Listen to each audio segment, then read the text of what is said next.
On a warm spring afternoon at Phoenix Sky Harbor Airport, a 76-year-old grandmother named Eleanor Thompson stood quietly near Gate B4, her pale blue silk blouse catching the soft light of the terminal. She folded her coat with precision, just as she had for over 50 years, ever since her days as a systems engineer for a long-gone aircraft manufacturer. Her silver hair was swept into a neat bun, adorned only with pearl earrings and a slim gold band on her right hand. An old Timex watch, wound faithfully each night, ticked softly on her wrist. To anyone watching, she looked like someone's grandmother, and she was, but Eleanor was also a force no one on Flight 218 recognized. Not yet. The flight to Savannah was boarding with a slight delay due to headwinds over Louisiana. Most passengers grumbled, but Eleanor remained unruffled, her printed boarding pass in hand. She glanced up only when the gate agent announced pre-boarding for first-class passengers. Stepping forward with ease, she declined the agent's offer of assistance with a polite, "Thank you, but I'm all right." In the half-empty first-class cabin, she placed her coat gently in the overhead bin and settled into seat 2A, her leather satchel initials pressed into the corner, resting briefly on her lap before sliding under the seat. A young man 2 rows back tapped at his tablet. A flight attendant offered her water. Everything felt routine until it wasn't. As more passengers boarded, Eleanor slipped a folded photo from her wallet. A girl with bright braids beside a science fair display. She smiled softly. Her great-granddaughter, Amara, had won first place in her district's robotics competition, and Eleanor was flying to see the city honor her. She was tucking the photo away when a man in a navy blazer, tablet in hand, approached with a flight attendant. "Ma'am," he said, avoiding her eyes, "may I ask you to step off the plane with us for a moment?" Eleanor blinked. "Excuse me." His voice lowered. "I understand this is inconvenient, but we've had a reassignment situation. We'd like to speak with you at the gate." Nearby passengers looked up. The young man paused his video. A woman in 3C muttered, "What's going on?" Eleanor's lips pressed together. "Am I being removed from this flight?" she asked evenly. "We just need you to step off, ma'am," the man replied, offering no explanation. She stood slowly, reached for her coat, and turned to the first flight attendant. "Would you mind handing me my bag? I'd rather not bend." The attendant hesitated, then complied. Eleanor thanked her and walked down the jet bridge beside the nameless man, her satchel over her shoulder. She didn't look back. At the gate, he gestured toward the podium. "We're going to find you another seat. It shouldn't take long." Eleanor studied him, then stepped aside and pulled out her phone. "Marcus," she said when the line picked up, "we'll need to review our funding allocations for Horizon Air. Something happened just now." "No, I don't want to explain over the phone. Be ready when I land." She hung up.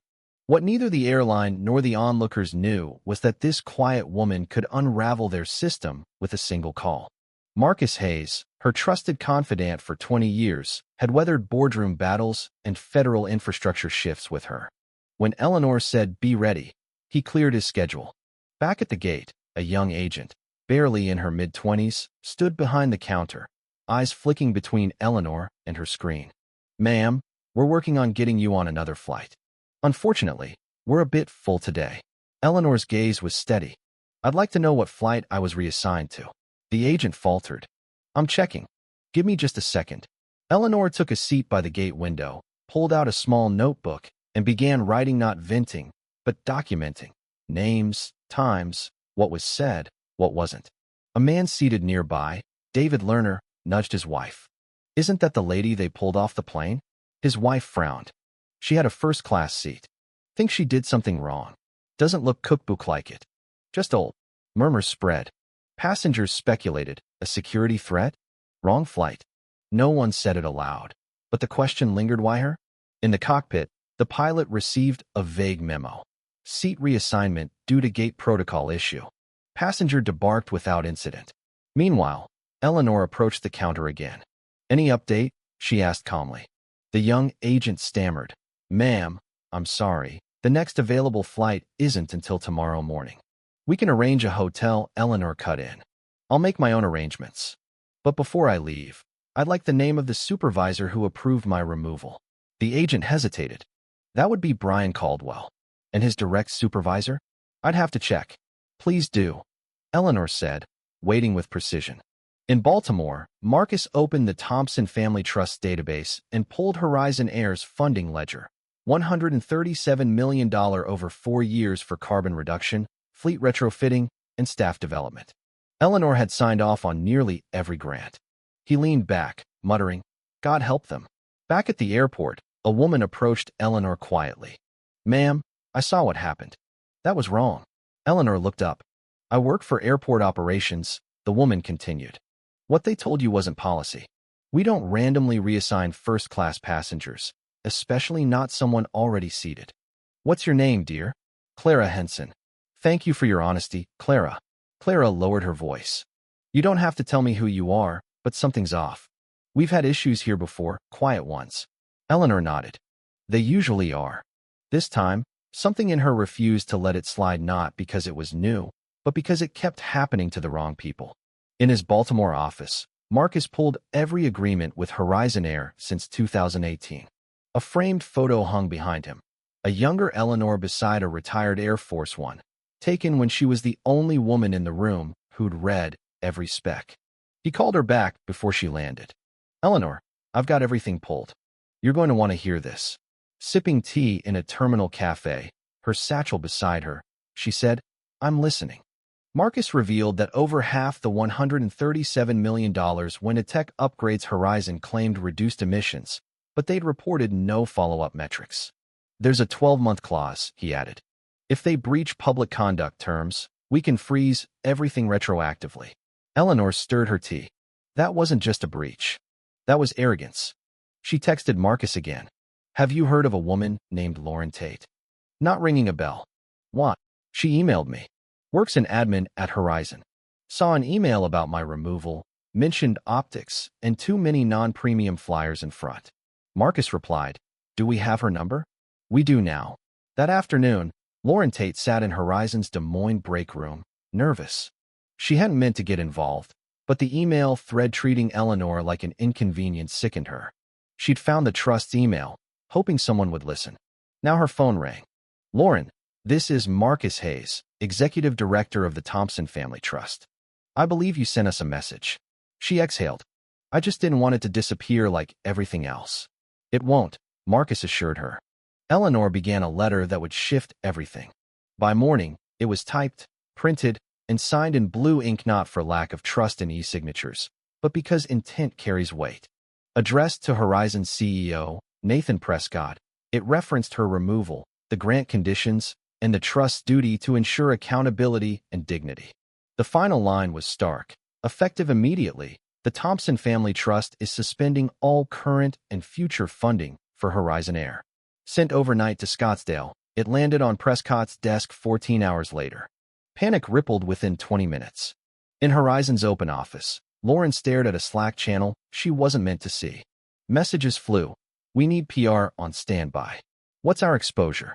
A junior executive, Trent Harper, typed, I told you this would blow up. You don't manhandle a woman like that and expect her to vanish. Business News caught on. Marcus tipped off 2 contacts, and one outlet ran a piece. Philanthropist pulls $800 million in airline funding after onboard incident.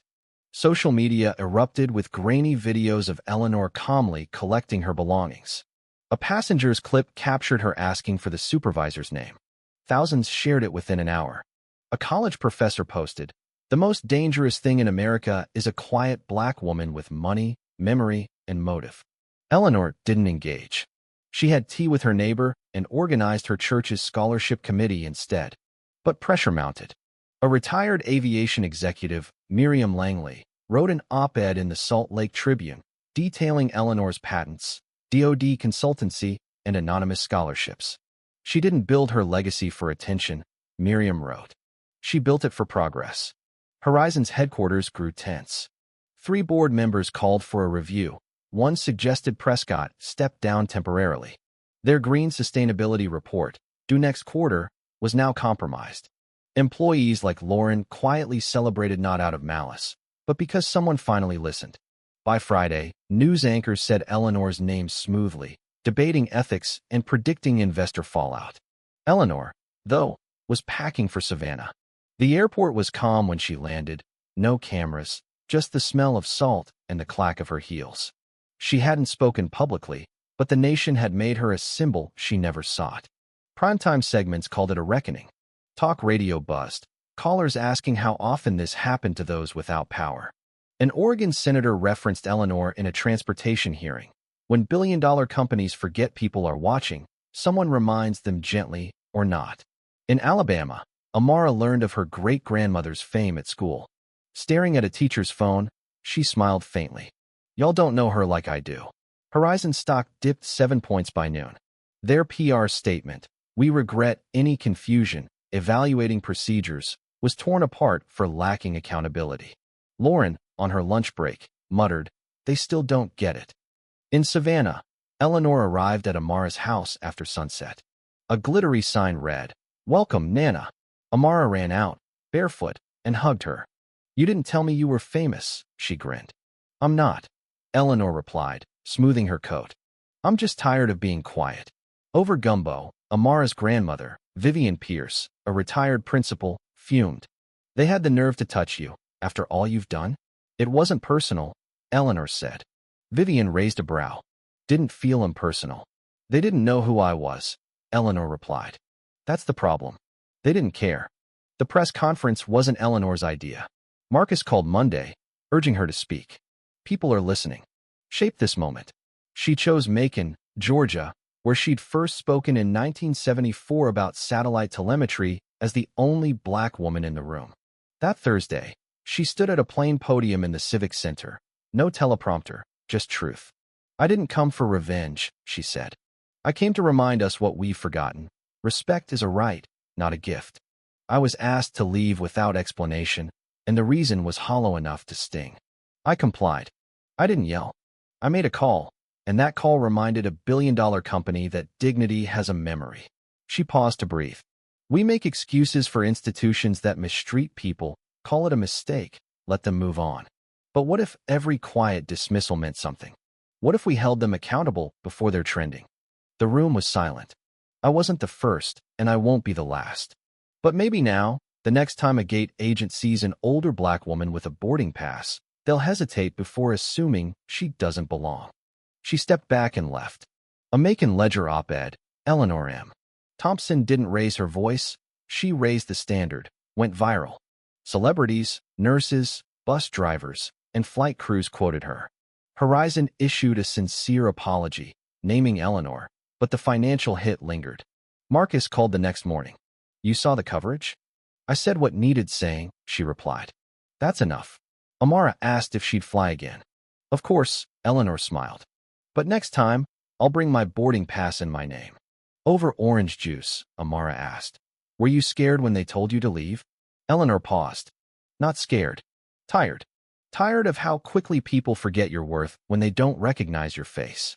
You think you've earned your place, then someone reminds you you're still expected to prove it." Amara nodded. "But you didn't yell. You just made that call. Real power doesn't need to be loud," Eleanor said softly. "It just needs to know when to speak." Later, in a park, a teenage boy recognized her. "My mom said you taught a country how to act right without yelling." Eleanor smiled. "Tell her I appreciate that. And if you see someone mistreated, stand beside them. That's all it takes sometimes." That night, alone on the porch, she held Amara's worn photo, thinking of every woman before her who'd walked away quietly. She'd carried them on Flight 218. Now, maybe, the next boardroom decision or back-office policy would remember the woman in 2A who folded her coat and left without a fuss, because this wasn't about punishing an airline or trending. It was about showing that dignity, no matter how quietly lived, demands to be felt. So, whoever you are, carry your name like it means something. Speak clearly, move with purpose, and let them remember the silence that follows.